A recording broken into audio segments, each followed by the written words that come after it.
All right, let's unpack this.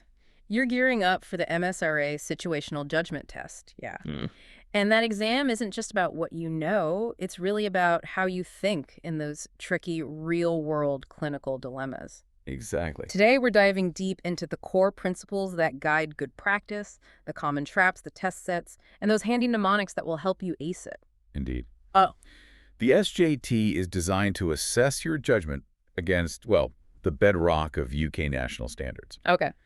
Your fundamental mindset always should be to prioritize patient safety, act with honesty and integrity, ensure legality in all your actions, and apply proportionality to every situation. Right. Crucially, remember to escalate concerns early and document everything meticulously. That's our mission today, then. To give you that shortcut to being truly well-informed for this vital exam, we've distilled essential UK guidance straight from sources like the GMC and the C into high-yield nuggets for your revision. That's the plan. And a quick note, you can find the free SJT textbook and more deep dives at passthemsra.com and subscribe to their YouTube channel at passthemsra. Definitely worth checking out. Okay, let's jump straight into professionalism and integrity, kicking things off with maintaining professional boundaries. What exactly are we talking about here? Well, professional boundaries are those ethical and practical limits.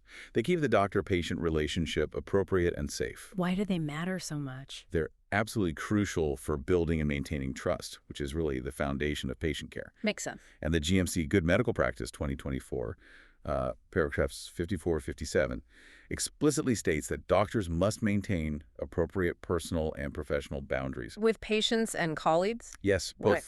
That means never pursuing sexual, emotional, or inappropriate financial relationships. Full stop. And the SJT loves to test this, doesn't it? Especially scenarios involving gifts or maybe social media contact. Oh, absolutely. Classic scenarios. It can feel tempting, can it? To accept a gift just to avoid offending someone? It can, but that's precisely the wrong move. Why is that? Because it risks a perceived influence, and it can really erode trust in the long run. Okay, so how do we remember that under pressure? Is there a mnemonic? There is, think, boundary. Be objective, understand power, no dual role, avoid gifts, redirect, yes, escalate. Boundary. Got it. So quick checklist for the exam. Right. In the exam, do. Politely decline any risky interactions, redirect communications to professional channels only, and always document the encounter and your rationale. Okay, clear. Redirect, decline, document. Hmm. Right then, moving on from safeguarding that individual trust, let's look at something that upholds the integrity of the entire profession, honesty and candor. The duty of candor. Yes, this is fundamental. It means being open and honest with patients when things go wrong. Even if the harm seems minimal. Even then, yes. Yeah. Especially if the error is significant from the patient's perspective. It's all about building and preserving trust. And the GMC guidance backs this up. Very clearly, the GMC Candor guidance states you must promptly acknowledge significant errors, apologize, explain what happened, and outline the next steps. What about apologizing? Does that admit legal liability? That's a common worry. It's a very common worry, but no. Apologizing does not admit legal liability. In fact, it often fosters greater trust. Right. It can actually reduce complaints because patients feel respected. Exactly. They feel involved in the learning process. And the SJT loves this area too. Like a wrong dose medication error the patient doesn't know about. That's a classic. It's tempting to delay disclosure, hope it just goes away. But that's the wrong approach. Absolutely wrong. Yeah. It erodes trust and prevents vital, timely learning for the whole system. Is there a mnemonic for candor? Yes. Candor, confirm, apologize, notify, document, offer support, update plan, review learning. Candor, confirm, apologize, notify. Okay, so exam checklist. In the exam, make the patient safe first. Acknowledge the error promptly, apologize sincerely, explain clearly what happened, and meticulously document everything. Make safe, acknowledge, apologize, explain, document. Got it. Mm-hmm. So beyond these specific duties, there's this kind of overarching commitment to how we conduct ourselves professionally. That brings us to upholding GMC standards. Precisely. This is about the consistent application of Good Medical Practice 2024 in your daily work. It means choosing patient safety, honesty, competence, and professionalism. Over what? Convenience? Pressure? Over convenience or even team pressure, yes. Here's a critical high-yield rule for you. If a local policy, convenience, or even hierarchy conflicts with GMC guidance, you choose the GMC standard. you must always choose the GMC standard and patient safety. Yeah. Every single time. No exceptions. And this comes up in the SJT. Oh, definitely. Think about being asked to backdate notes, maybe, or discharge unsafe patients because of bed pressure. Right, the pressure to keep the team harmonious. Exactly. It's tempting to comply with inappropriate instructions, but it's wrong. It compromises accuracy and, crucially, patient safety. So how do we stand firm? Any memory aid? Think. Stand. Standards first. Tell the truth. Act for safety. Notify seniors. Document. Standards first. Good one. Checklist for the exam. Okay. Refuse unsafe or dishonest actions. Escalate your concerns respectfully through the proper channels, and document every step you take. Refuse, escalate respectfully, document.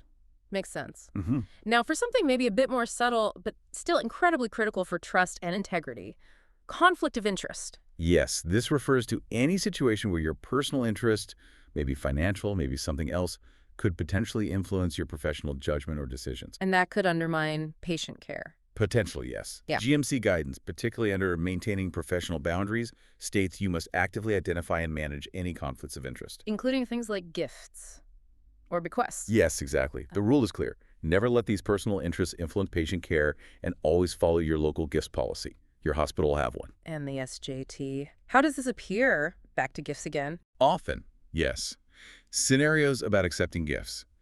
While it might seem polite to accept something high value, It's the wrong choice. it's the wrong choice.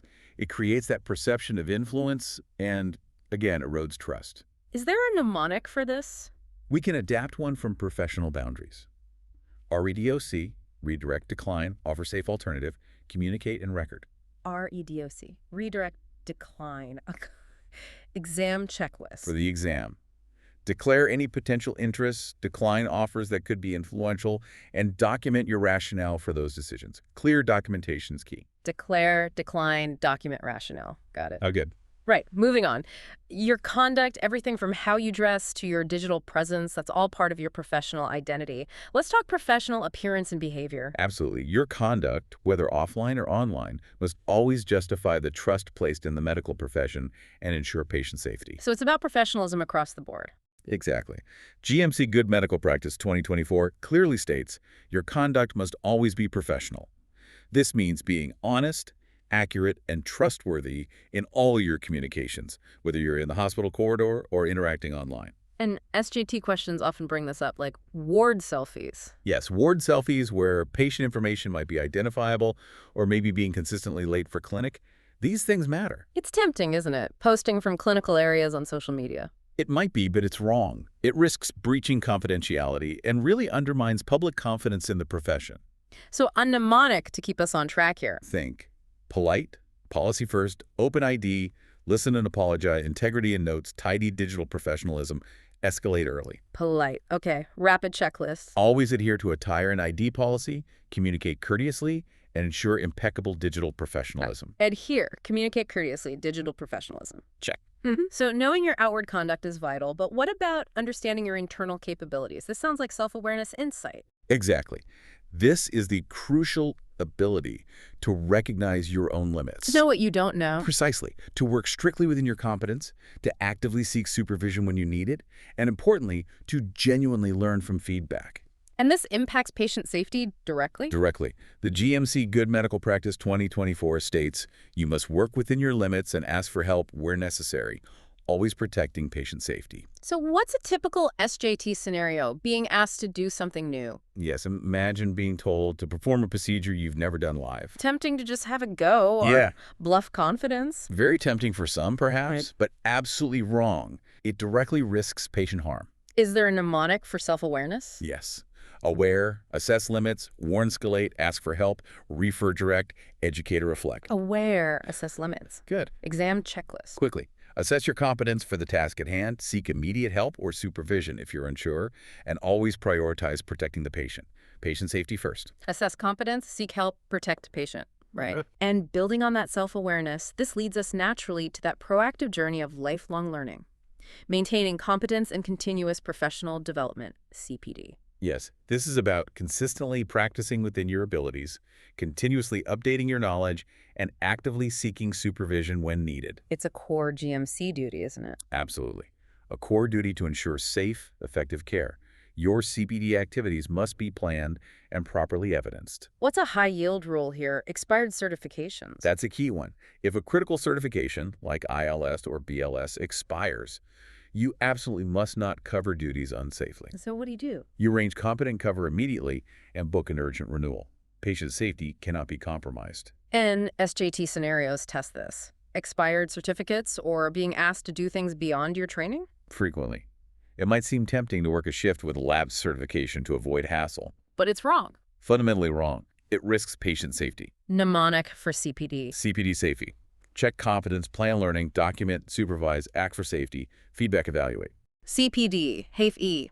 Okay. And the checklist. Plan and evidence your CPD. Refuse to work if you are impaired or uncertified for a required task, and escalate concerns about any unsafe situations you encounter. Plan, evidence, refuse if unsafe, escalate. Clear. Good. Okay, we've covered a lot on individual professionalism. Fantastic. Now let's shift our focus a bit to collective responsibility, our next major theme. Patient safety, starting with escalating clinical concerns. Right. This is all about prompt communication. Getting information about any developing or actual patient risk to someone who has the competence and authority to help. It's about timely action, then. Timely action to protect patients, yes. The GMC Good Medical Practice 2024 makes it crystal clear. Patient safety must be your first concern. And you act without delay. Without delay, using structured communication. SBAR is the standard here. Situation, background assessment, recommendation. Exactly. And the SJT, how does it test escalation? Deteriorating patients. Very common scenario. Perhaps suspected sepsis, a rising new WS2 score, and maybe the senior doctor is unresponsive or busy. The temptation is to watch and wait, or send a vague text. Yes, but that's absolutely wrong. It critically delays intervention and puts the patient directly at risk. Mnemonic for escalating. Raise a T, recognize, assess risk, inform, using SBR, Right. safeguard, intervene yourself if needed, escalate further, incident report, track follow-up. Raise IT. Recognize, assess, inform. Okay. Exam checklist. Right. Stabilize the patient within your confidence, call the right person early, always use SBR for clear communication, and escalate up the chain of command if you face a blockage or no response. Stabilize, call early, SBR, escalate if blocked. Got it. Perfect. Now, when safety is seriously compromised, knowing exactly how and when to raise those concerns is absolutely paramount.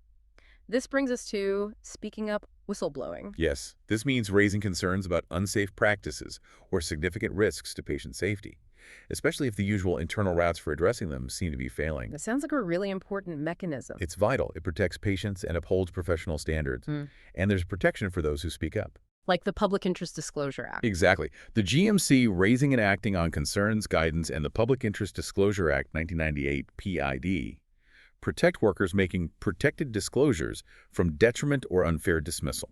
Do you need absolute proof? That's a crucial point. Yeah. No, you do not need proof to raise an honestly held concern. And in the SJT, what kind of scenario? Unsafe staffing. That's a possibility. Repeated drug chart errors due to unsafe staffing levels, for instance. What's the wrong approach? Waiting for more proof? Posting on Facebook? Definitely wrong. Patient safety requires prompt, formal action through the correct channels, not social media rants. A mnemonic for speaking up. Speak. Safety now, proper route. Evidence be objective. Anti-retaliation awareness. Keep records. Speak. Safety now, proper route. Okay, checklist. Assess the risk immediately. Use the correct formal route like the freedom to speak up guardian in your trust, and document all your actions meticulously. Assess risk. Use formal route. Document. Check. Okay, let's turn inwards for a moment. Your own well-being isn't just personal, is it? It's a key component of patient safety. Let's discuss managing fatigue and personal impairment. Absolutely critical. This is about recognizing any condition, fatigue, illness, stress, even substances that might make you unsafe to practice. And your duty is to act. Your professional duty is to protect patients by acting promptly. The GMC Good Medical Practice 2024 is very clear on this. You must not practice if your judgment or performance may be compromised. Patient safety comes before embarrassment or service pressure. Always, patient safety must take precedence, no question. And the SJT drowsiness on a night shift after a near miss. Classic scenario. It might be tempting to push through or try to hide your impairment. But that's wrong. Totally wrong. It directly increases the risk of error and patient harm. How to remember handling this? Use. Rest safe. Recognize, escalate, switch to safe cover, transfer care, proper handover, sleep cover, access support, form a prevention plan, enter a record. Rest safe. Recognize, escalate, switch. Good. Checklist. In the exam, assess your safety to practice honestly, escalate your concerns early, arrange for competent cover, and ensure a safe handover of all your duties. Assess safety, escalate early, arrange cover, safe handover. Done. Cut. Right, reinforcing that fundamental principle again. Hmm. Prioritizing patient safety over personal organizational interests. This feels like a recurring theme. It is the core theme, really. Mhm. It means making decisions that put patient protection first. Always. Yeah.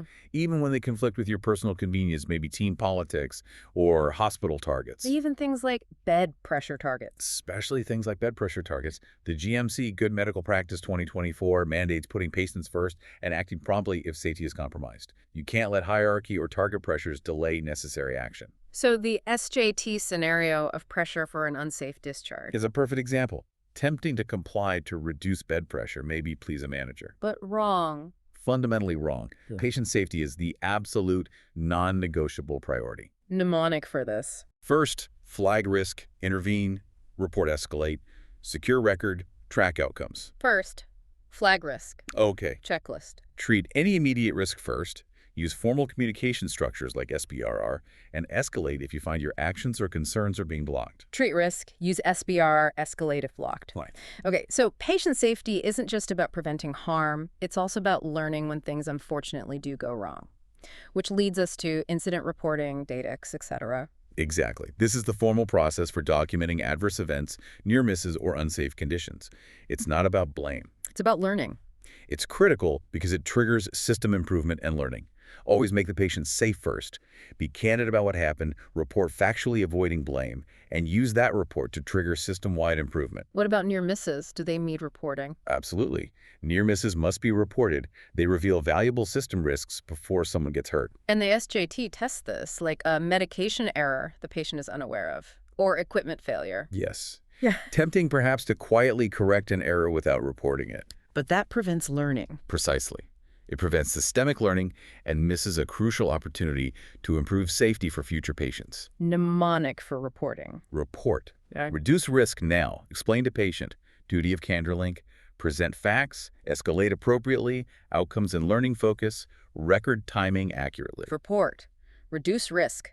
Explain. Okay. Checklist. In the exam. Make the patient safe. Be candid with them. Report factually via approved systems like Datix, and document all your actions. Make safe, be candid, report factually, document. Check. Good. Now, sometimes the threat to patient safety might come from within the team itself. This brings us to dealing with unsafe colleague behavior. Yes, this means recognizing and appropriately addressing a colleague's behavior, health, or performance. Maybe impairment, bullying, repeated errors that risks patient safety. This sounds difficult. It can be extremely difficult, but GMC guidance is unequivocally clear. Your primary duty is always to protect patients first. So what do you do? Use formal escalation routes and ensure fair support for the colleague involved, perhaps referral to occupational health. Yeah. You don't gossip. Do you need absolute proof here either? No, again, you do not need proof to raise an honestly held concern about safety. SJT scenarios. A colleague smelling of alcohol, or a junior making repeated errors. Those are plausible examples. Tempting may be to keep it between us or gossip on WhatsApp. That's wrong. Completely wrong. Patient safety is paramount and requires formal, confidential action. Mnemonic for this. ACT fair.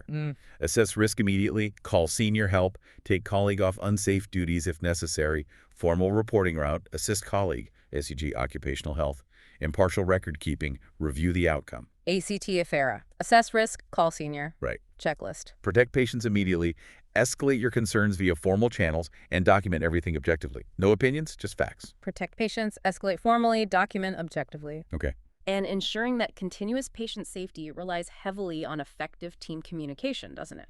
Which leads nicely to safe handover. Absolutely essential. Yeah. This refers to the structured and reliable transfer of patient information and responsibility between healthcare professionals. It ensures continuity of care. Yes, seamless continuity. Always use a structured communication tool like SBR situation, background, assessment, recommendation. Being specific. Very specific. Clearly, name the person responsible for any follow-up task, set clear timeframes for action, and document the handover contemporaneously at the time it happens. SJT scenario. A patient deteriorating near the end of your shift. Classic. Tempting to just write for review in the notes without speaking to anyone directly. Good mistake. Huge mistake. Yeah. It creates dangerous ambiguity and risks patient safety. SBR is the core principle here. Remember SBR. SBR, SBR, SBR. Got it. Checklist. Use SBR, specify a named owner and deadline for tasks, and document the handover thoroughly in the patient record. Use SBRR, specify owner deadline, document, check. Perfect. Okay, shifting gears now. We're moving into the absolutely crucial area of confidentiality and data protection, starting with the basics. Patient confidentiality principles. Right. This is your professional, legal, and ethical duty to keep identifiable patient information private. You only disclose it with consent or when there's a very clear, justified legal or ethical basis. What guides us here? GMC principles. Caldecott. Both. The GMC's 8 confidentiality principles and the Caldecott principles are your key guides. Core ideas are: justify the purpose for using data, use the absolute minimum necessary information, access it only on a strict need-to-know basis, and ensure all information is kept secure. And the SJT requests for info from pharmacists? Relatives? Yes, those types of requests. It might be tempting to refuse all sharing because you're worried about GDPR. But that can be wrong, too. It can be, yes, because refusing necessary information sharing can actually compromise direct patient care. It's about finding the right balance. Mnemonic for sharing safely. MinShare. Minimum necessary, info for direct care safety, need-to-know access, secure methods, honesty, no surprises for the patient where possible, authority, right person asking, receiving, record and rationale, ethical legal justification. MinShare. Minimum necessary. Okay. Checklist. Share the minimum necessary information, ensure there's a clearly justified purpose for sharing, use secure channels only, and always document your rationale for sharing or not sharing. Minimum necessary, justified purpose, secure channels, document rationale. Got it. Good. And to understand the legal framework behind that confidentiality, we need to touch on data protection, UK GDPR, in healthcare. Sounds complex. It can seem complex, but the core idea is applying UK GDPR and the Data Protection Act 2018 to identifiable patient data. Health data is special. Special category data. Exactly. Yeah. Which means you need both a general lawful basis under Article 6 and a specific condition for processing special category data under Article 9. Okay, so 2 hurdles to clear. What about for direct NHS care? For direct care in the NHS, you generally rely on Article 6(1)(e), public task, plus Article 9(2)(h), health or social care, which is supported by Schedule 1 of the Data Protection Act 2018. Right, so there's a standard pathway for direct care data. Yes, but you still need to meet all the other data protection principles like minimization, security, etc. And the SJT tests this. Sharing for research, remote working. Common scenarios. Tempting to send clinical data via your personal email just this once for convenience. Absolutely not. Absolutely not. Correct. Big breach of data security principles. Mnemonic for the legal side. Law FUL 9, lawful basis, Art 6. Article 9, condition met. Minimum necessary data, secure processing, transparent with patient, record retained appropriately, 72-hour breach notification rule awareness. Law FUL 9. Okay, checklist. Identify your lawful basis for processing, ensure data minimization, and always, always use secure approved NHS systems for handling any patient information. No shortcuts. Identify bases, minimize data, use secure systems. Understood. Now, the cornerstone of ethical information sharing is usually patient consent. So let's discuss sharing information with consent. Right. This is when you disclose identifiable patient information because the patient, who has the capacity to decide, gives you valid permission for a specific purpose. When is explicit consent most needed? Not for direct care, usually. Generally not for sharing within the direct care team, no. But for uses beyond direct care. Or for disclosures to third parties, think relatives asking for details, employers, insurance companies, the media explicit, informed consent is almost always required unless a specific lawful exception applies. And consent needs to be voluntary, informed, specific to the disclosure, documented clearly, and importantly, the patient can withdraw it at any time. classic example. Employer requesting health details without permission. Classic example. Tempting maybe to send a brief diagnosis just to be helpful. Wrong. Completely wrong without explicit consent for that specific disclosure. Mnemonic for consent. Consent 5. Capacity assessed. Objective information provided, narrow and specific scope, secure sharing method used, entry made in the record. Consent 5. Capacity, objective info. Okay, checklist. Confirm the patient has capacity, seek explicit consent for any third-party sharing, and document the scope and details of that consent clearly. Confirm capacity, seek explicit consent, document scope, clear. Good. But there are times, aren't there, when confidentiality must yield to a greater public good or a legal imperative. These are the exceptions to confidentiality. Yes, there are specific, limited situations where information may or sometimes must be shared without the patient's explicit consent. Like safeguarding. Safeguarding children or adults at risk is a key one. Also, situations involving a clear public interest, like preventing serious harm or crime, or fulfilling statutory legal duties, like reporting notifiable diseases. Do you need consent for safeguarding referrals? Generally, no. ICO guidance is clear that consent is not required for sharing information for safeguarding purposes. The risk of harm usually overrides the duty of confidentiality. What are the rules when sharing without consent? You must share the absolute minimum necessary information only with the correct, relevant authority, like UKHSA for notifiable diseases, the DVLA for medically unfit drivers. Always use secure channels, and meticulously document your legal or ethical justification for breaching confidentiality. Should you tell the patient? You should usually inform the patient about the disclosure, unless doing so would put them or someone else at risk of harm or undermine a criminal investigation, for example. SJT examples: notifiable diseases, unfit drivers. Yes. Diagnosing measles where parents want privacy, or a patient with poorly controlled seizures who insists on driving. Tempting to respect their privacy, absolutely. It is, but it's wrong in these cases. Statutory duties or overriding public safety concerns take precedence over confidentiality. Mnemonic for these exceptions. Lawful share. Legal duty, public interest identified. Authority, share with the right one. Why, record your rationale. Few facts. Minimum necessary shared. Use secure method. Let patient know you're safe and appropriate. Lawful share. Legal duty. Authority. Okay. Checklist. Assess the risk of harm carefully. Identify the specific legal or statutory duty or public interest justification. Share only the minimum necessary information with the correct authority and document fully. Assess risk, identify justification, share minimum, document. Right. And extending all these principles into our digital lives brings us to social media and digital professionalism. It's everywhere now. It is, and it requires careful thought. This means applying GMC standards to all your online activity. So protecting confidentiality online. Yes, protecting confidentiality, maintaining professional boundaries, being honest and accurate in what you post or share, and always using secure approved systems for any patient information, never personal accounts or unsecured platforms. What does the GMC social media guidance advise specifically? Key things are: never share patient-identifiable information or images on personal platforms. Avoid giving individual medical advice on public forums or threads. And keep those professional boundaries clear, so no accepting patient friend requests on personal accounts. SJT scenarios. Ward selfies again. Patients messaging you privately. Both common examples. That selfie with patient info visible in the background, or a patient direct messaging you on your personal Instagram. Tempting to ignore the message. Or give brief advice. Both are wrong. Ignoring might seem safe but isn't helpful, and giving advice breaches boundaries and potentially confidentiality, plus lacks proper context and documentation. You need to redirect them to proper channels. Mnemonic for online safety. Post safe. Protect patient identity always. On policy systems only. Secure. Stick to facts if commenting professionally. Transparency about any interests. Set clear boundaries. Act quickly. Remove mitigate if issues arise. Flag escalate concerns if needed. Enter a brief record if relevant professional interaction occurs. Post safe. Protect identity. Good. Checklist. Always protect patient identity.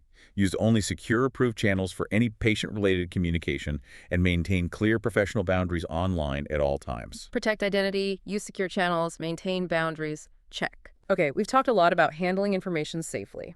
Now let's pivot to something equally vital in clinical practice: mastering sensitive communication. Our next major theme is communication and interpersonal skills, starting with a tough one: breaking bad news. Yes, a core skill. This refers to a structured, compassionate approach to delivering difficult news to patients and their families.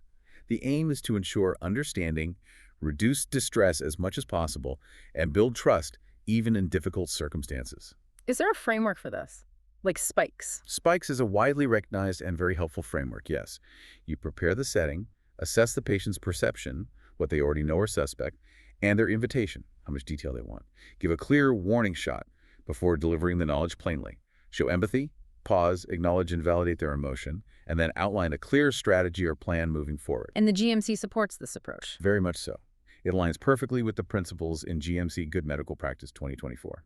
How might the SJT test this? A new cancer diagnosis. That's a very common scenario. Tempting perhaps to rush it, get it over with, by delivering the diagnosis immediately.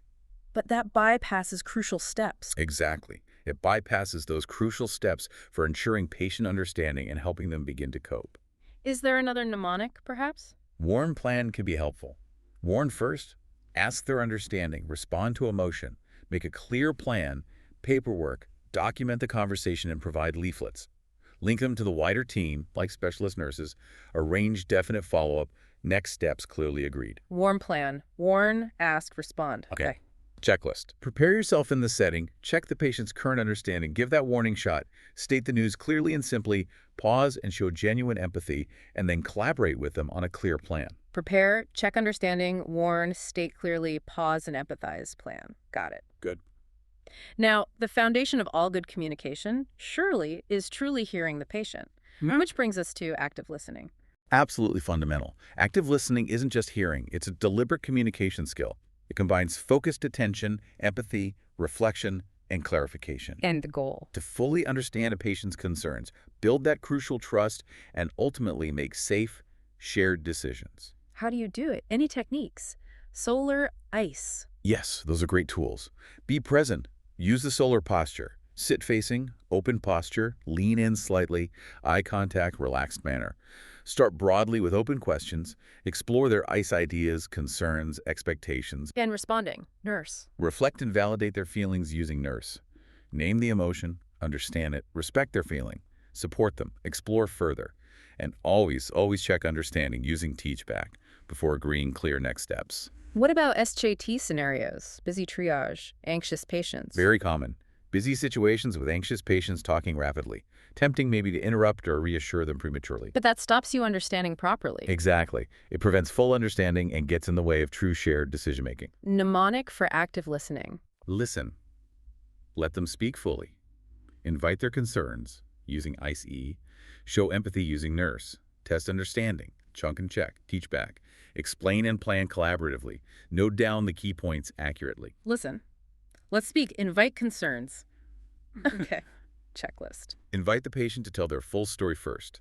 Reflect their feelings back to them to show you've heard, clarify and summarize what you've understood, and always check their understanding using teach back. Invite story, reflect feelings, clarify, summarize, teach back, check. Excellent.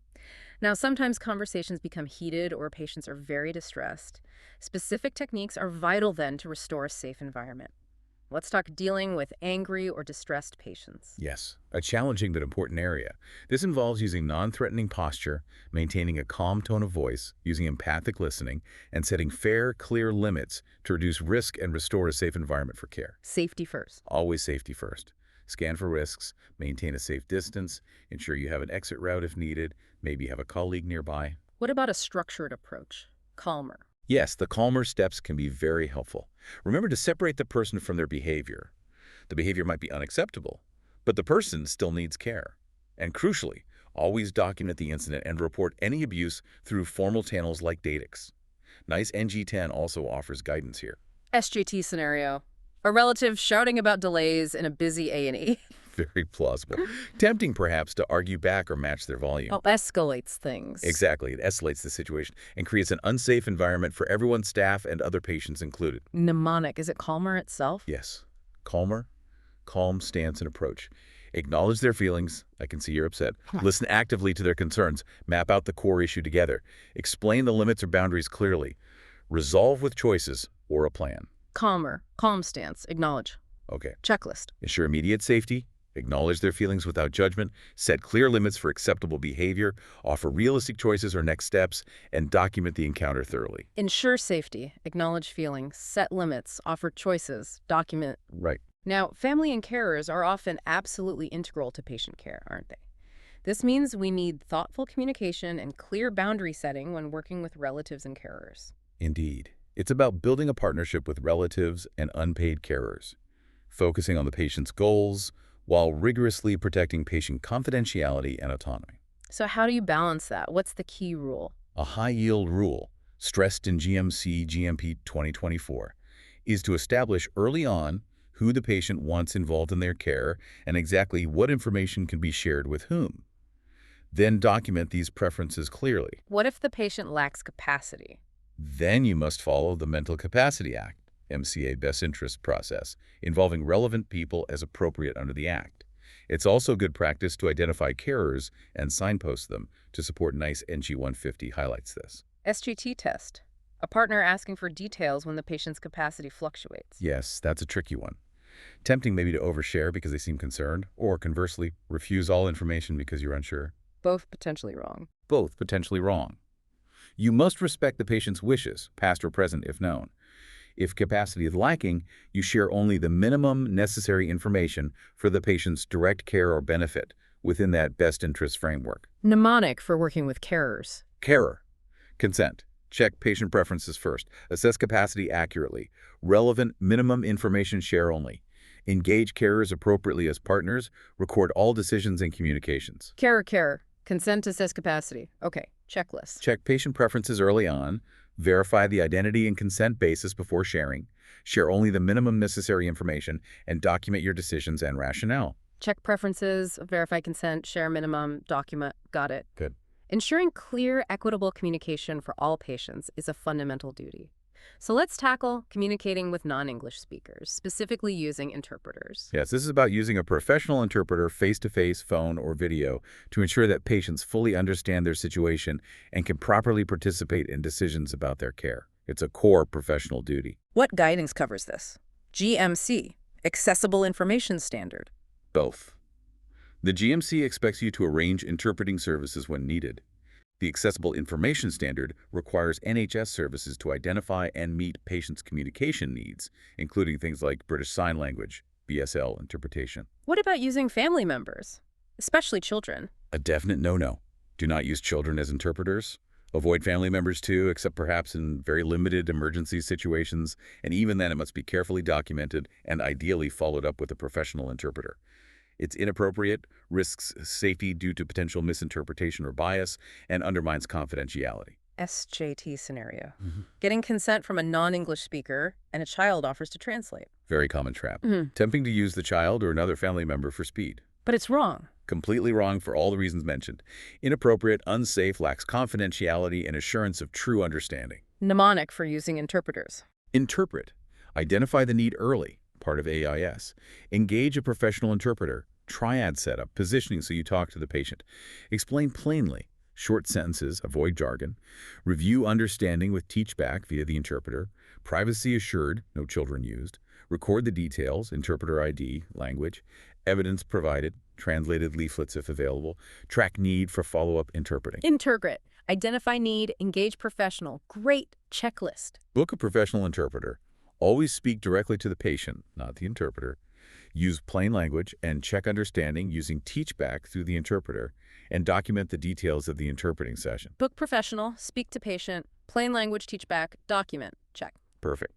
Let's take a closer look now at the specific tools for managing those heightened emotions we talked about earlier, your de-escalation techniques. Right. This is the deliberate use of non-threatening posture, a calm tone of voice, empathic listening, and setting fair limits. The goal is always to reduce risk and restore a safe environment for care. Safety first again.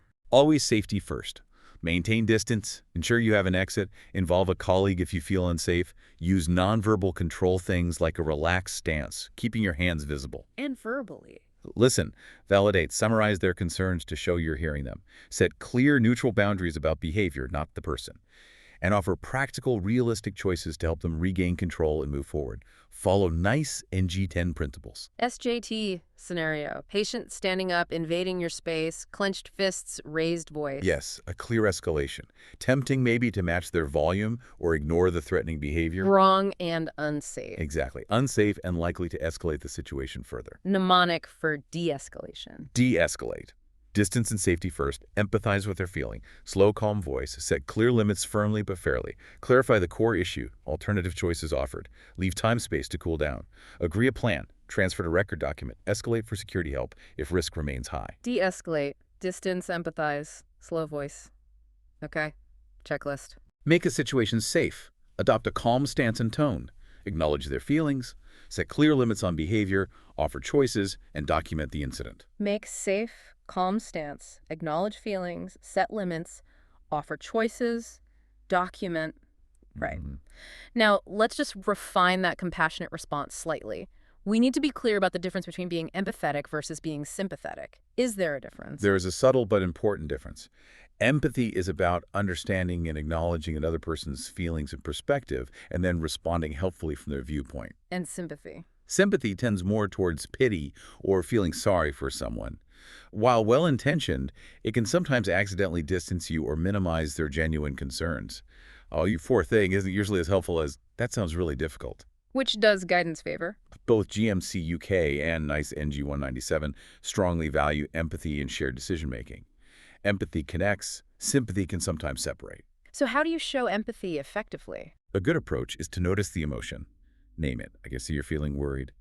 Validate it. It's understandable you feel that way given the situation. Explore briefly why they feel that way, and then collaborate on options and next steps, using teachback to check understanding. Avoid jumping to premature reassurance or pitying language. SJT example. A tearful patient saying, "I'm terrified the scan means it's spreading." Exactly. Tempting to say, "Don't worry, I'm sure it's fine," or, "Oh, poor you." But that dismisses their fear. Precisely. It dismisses or minimizes their valid fears. An empathic response would be more like, "It sounds like you're really frightened about what the scan might show. Can you tell me more about what's worrying you?" Mnemonic for empathy. Think empathy, or maybe NEVER. Notice the emotion, give it an empathic name, validate their feeling, explore briefly, respond collaboratively with a plan. NEVER. Notice, name, validate. Hicks code checklist. Name the feeling the patient is expressing. Validate that feeling as understandable. Briefly explore the root of their concern, and then move towards developing a collaborative plan together. Name feeling, validate, explore, collaborative plan. Excellent. Mm-hmm. So what does all this communication skill mean for working effectively as part of a clinical team? That brings us neatly to our final theme, teamwork and leadership. And effective teamwork really starts with safe delegation. Absolutely. Delegation means asking someone else to perform a task, but crucially, you, as the delegator, retain overall responsibility for ensuring that task is done safely and correctly. Why is it so important? It's absolutely vital for patient safety and for team efficiency, but it has to be done right. How do you do it right? The 5 rights. Exactly. Yeah. Delegate safely using the 5 rights. Right task, is it suitable for delegation? Right person, are they competent? Right circumstances, is the situation stable? Are resources available? Right communication, clear brief, opportunity for questions, check back. And right supervision, is the level appropriate? This is all outlined in GMC Good Medical Practice 2024. Remember, you remain accountable. SJT examples. Delegating bloods or cannulation. Yes, to junior staff or HCAs. Tempting may be to delegate a complex task just to save yourself time without properly checking competence or ensuring adequate supervision is available. Wrong and risky. Very wrong and very risky for the patient. Mnemonic for delegation. Delegate. Define the task clearly. Evaluate their competence and confidence, level of supervision decided and communicated, explain the why and when, give necessary resource info, agree on the checkback or feedback mechanism, track completion and document, escalate if issues arise. Delegate. Define task. Evaluate competence. Okay. Checklist. Check the supervisee's competence for the specific task, give clear, closed-loop instructions, ask them to repeat back, ensure appropriate supervision is available, and document your delegation clearly. Check competence, clear instructions loop, ensure supervision, document, check. Good. And delegation works best, doesn't it, in a truly supportive team environment. So let's talk about supporting colleagues under pressure. Hugely important. This means actively helping your colleagues manage their workload, stress, or perhaps competence challenges. It's about fostering a respectful and fair work environment. And this contributes to safety. Directly contributes to team safety and everyone's well-being. GMC Good Medical Practice 2024, Domain 3, really emphasizes creating a respectful, fair environment and working collaboratively. This includes respecting others' workload, ensuring your delegation is reasonable, and supporting colleagues if they need to push back against tasks that feel unsafe or are genuinely beyond their capacity right now. SJT scenario. A colleague resisting a task because they feel overwhelmed or showing signs of stress. Plausible scenarios. tempting maybe to just push harder or ignore their distress. But that's counterproductive. Very counterproductive. It can lead to unsafe practice, errors, or contribute to burnout. Not helpful for anyone. Is there a quick way to think about supporting them? Maybe call. That's a good way to frame it, though not an official mnemonic from our sources. Think call. Communicate openly. Ask how they are. And if you can help, listen actively to their response and help manage the situation together. For example, reprioritize, seek senior input. Key LM. Communicate, ask, listen, manage. Good principle. Checklist. Offer practical help if you can. Check in on their capacity and well-being genuinely, and escalate concerns through appropriate channels if you think patient safety is being put at risk by the situation. Offer help, check in, escalate if safety risk. Right. Now, even in the most supportive teams, disagreements happen. We need ways to resolve them constructively. This brings us to managing conflict in a team. Yes, conflict will arise. The key is addressing disagreements promptly and fairly to protect patient safety, staff well-being, and the team's workflow. It's about fostering a just culture where issues can be discussed openly without blame. What's the guiding principle, GMC Domain 3 again? Yes, GMC Domain 3 about creating a respectful environment is key. When conflict arises, try to address it privately first. State the shared aim, which is always good patient care. Use open questions and objective SBAR facts to understand the different perspectives. Then, agree on clear actions with named owners and specific timeframes, and document the discussion and agreed plan. When do you escalate? Escalate proportionately if the risk to patient safety persists despite your efforts, or if the conflict involves bullying or harassment. SJT conflict examples. Disputes over scan priority. Nurses challenging a discharge plan. Both very common. A dispute between an SHO and a radiographer about scan priority, perhaps, or a nurse loudly challenging a discharge plan on the ward round. Tempting to argue publicly or blame the other person. Yes, but that's wrong. It undermines the team, creates a poor atmosphere, and ultimately isn't focused on the patient. Mnemonic for resolving conflict. Calm pact. Find a calm, private space. Agree on the patient goal first. List the objective facts. SBR helps. Map out the different options or perspectives. Plan agreed actions with clear owners and timelines. Agree a review point. Capture the discussion and plan in the notes. Trigger escalation formally if needed. Calm space. Agree patient goal. Okay, checklist. Move to a private space if possible. Focus the discussion on the shared patient goal. Use SBR to keep it factual. Agree on specific, owned actions, and document the resolution. Private space, patient goal, SBR facts, agree actions, document. Check. Good. Okay, so beyond just managing conflict, there's a broader sense of owning the collective results of the team's efforts. This is about taking responsibility for team outcomes. Exactly. This means coordinating the people and processes effectively so that patients receive safe, effective care. It also means accepting accountability for decisions made, for escalation, for documentation, and for learning from what happens. Where does guidance mention this? GMP 2024, Domain 3, again highlights clear responsibility and accountability. As a leader, even informally, you need to help define clear objectives for the team or task. Allocate work fairly with named owners and realistic deadlines, set clear escalation points, and use frameworks like PSIRF. The Patient Safety Incident Response Framework. Yes, PSIRF, for learning properly from incidents, not just reporting them. SJT scenario. A missed result for a deteriorating patient and you are nominally in charge. Perfect example.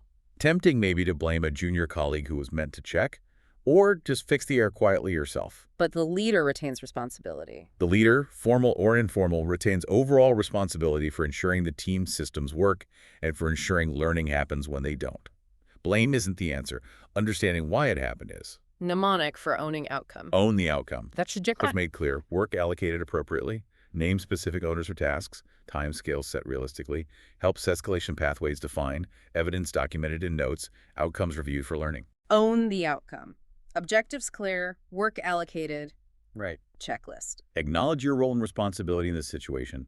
Ensure clear, owned plans are in place. Document all actions and decisions. And connect any incidents firmly to team learning and the PSIRF process. Acknowledge role, set owned plans, document, link to learning PSIRF. Got it. Excellent. Now, leveraging the diverse expertise within the healthcare team is absolutely crucial for good outcomes. This is all about recognizing roles and responsibilities of MDT members, the multidisciplinary team. Precisely. It means utilizing the MDT effectively by assigning the right task to the right professional at the right time. It's about efficiency and expertise. What's the key principle? Respecting scope, clear referrals. Yes, respect each professional's scope of practice and their competence. Make clear SBAR referrals with specific questions or asks and realistic timeframes. And always define clearly who owns each subsequent action. Can you give some examples? Pharmacist, physio.salt.ot. Sure. Pharmacists for medicines reconciliation or complex drug interactions. Physiotherapist for mobility assessment and rehab planning. SALT speech and language therapist for swallow assessments or communication aids.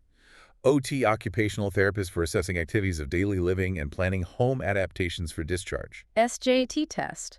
A frail patient, recurrent falls, complex discharge needs. Very common. Tempting maybe to ask a healthcare assistant just to check if she can manage the stairs. But that's not their role. Exactly. That's a specialist assessment requiring a physiotherapist or an occupational therapist, potentially both. Using the wrong person is inefficient and potentially unsafe. No specific mnemonic, but focus on right person. Right person, right task is the core idea here. Checklist for MDT working. Clearly define the patient's problem or need first. Identify the most relevant professional within the MDT to address that specific need, and then make a clear, concise SBR referral to them. Define problem, pick relevant professional, make clear SBR referral. Simple. When done well, yes. Okay, final couple of topics. When time is absolutely critical, effective leadership becomes paramount. Let's talk leadership in emergencies, cardiac arrest, sepsis, anaphylaxis. Yes, high-pressure situations.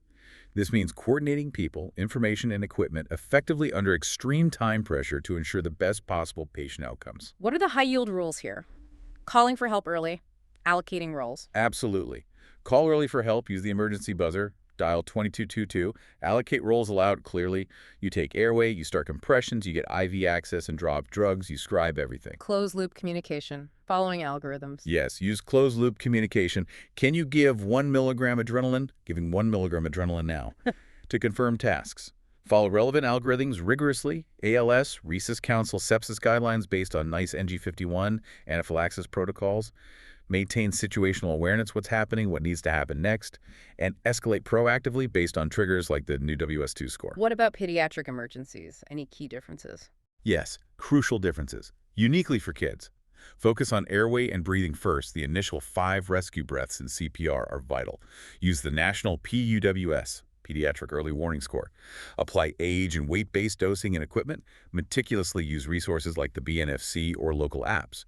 And importantly, involve parents appropriately and always consider safeguarding. SJT scenario. A ward arrest, you arrive first. Classic test. Tempting maybe to just start compression silently or wait passively for a senior doctor to arrive. Wrong. Need to take charge. Absolutely wrong. Immediate leadership, clear role allocation, and strict adherence to the relevant algorithm are crucial for patient survival from the very first seconds. Mnemonic for emergency leadership. Leader. Dare. Lead confidently and call for help early. Establish roles clearly and aloud. Algorithms followed strictly. Dialogue uses closed-loop communication. Evaluate the situation continuously. Record everything accurately. Escalate appropriately. And for pediatrics. Maybe you think kids lead. Call early. ID roles clearly. Drugs gear must be by weightage. Support parents appropriately. Look at the PUWS score. Escalate early. Algorithms followed precisely. Document everything. Leader and kids lead. Got it. Checklist. Call for help immediately. Assign roles aloud to your team members. Follow the relevant algorithm precisely. Use closed-loop communication and ensure meticulous documentation throughout. Call help. Assign roles. Follow algorithm. Closed loop. Document. Check. Perfect. And finally, good leadership also involved developing the next generation of clinicians. Which brings us to our last point, supervision of junior staff. Yes, a vital part of being more senior. This is about providing appropriate oversight, support, and feedback to a supervisee, carefully matching it to their level of competence and the risk inherent in the task they're undertaking. And the supervisor remains accountable. Yes. As a supervisor, you retain accountability for ensuring safe systems are in place. Supervision can range from direct, being in the room, to indirect, being available for advice. What does GMC guidance say? GMC Good Medical Practice 2024 states, you must set clear expectations for your supervisees, be available and approachable for support, match the level of supervision accurately to their competence and the task's complexity, explicitly invite early escalation of any concerns or uncertainty, and document the supervision provided. Use clear, closed-loop delegation with explicit thresholds for when they must call for help. SJT scenario. Yeah, An FY1 wanting to do their first LP overnight on a septic patient. good example. Tempting, perhaps, to say, okay, give it a go and call me if you struggle. Wrong and unsafe. Completely wrong. That's an unsafe approach for a potentially high-risk procedure, especially out of hours and on an unwell patient. It requires much closer supervision for a first attempt. Mnemonic for supervision. Supervise. Set the appropriate level of supervision, understand their skills and confidence, plan a clear brief for the task, escalation routes made explicit, call me if X, Y, or Z happens, review time agreed upon, validate understanding by checkback, in reach, be physically available or easily contactable, support and educate through feedback. Supervise. Set level, understand skills. Great. Checklist. Match the level of supervision accurately to the risk of the task and the supervisee's competence. Set very clear escalation thresholds. You must call me before. Ensure you are genuinely available for support and document the supervision plan and discussion. Match supervision to risk competence. Set clear escalation thresholds. Be available. Document. Done. Excellent. Wow. Okay, let's pause there. We have covered a tremendous amount of ground today, really distilling that essential wisdom for the MSRA SJT. We've taken a proper deep dive, haven't we? From the nuances of professional boundaries all the way through to leadership in emergencies. Indeed. It's a lot to take in, but hopefully broken down helpfully. To consolidate, maybe we can recap those absolute golden rules you'll want to carry with you into the exam. Good idea. What are the absolute must-remembers? Okay, well, patient safety always comes first. Escalate your concerns early and without hesitation. Be open and candid, especially when things go wrong. Duty of candor. Protect patient data fiercely. Confidentiality and GDPR are key. Right. What else? Always use professional interpreters when needed for communication barriers. Document everything meticulously. If it isn't written down, it didn't happen. Respect the diverse roles and expertise within your multidisciplinary team. Know your own limits and work strictly within your competence. Ask for help. And that point about impairment. Crucially, yes. Yeah. Never practice when your judgment or performance might be impaired by fatigue, illness, or anything else. These principles really are your compass for ethical and safe practice, both in the exam and beyond. So what does this all mean for you, the listener, heading into this exam? It means you can approach it, and actually your future clinical practice too, with confident, ethical judgment. Keep these high-yield nuggets handy, review them, and you'll be well-informed and ready to shine. As you reflect on all of this, maybe consider how these principles aren't just about passing an exam, are they? They're really about fostering a lifetime of compassionate, safe, and effective patient care. So here's a thought. What's one area from today's deep dive that you'll perhaps reflect on improving in your own practice this week? And just a reminder, you can find the free SJT textbook, which covers all this and more, plus other deep docs at passthemsLRA.com. And do subscribe to their YouTube channel as well. That's at passthemsLRA. Great resources. And finally, just that necessary reminder, this deep dive is for educational purposes only. Always, always follow your local hospital policies and national guidance. The MSRA SJT is designed to test your judgment aligned with current UK national standards. Good luck with your revision.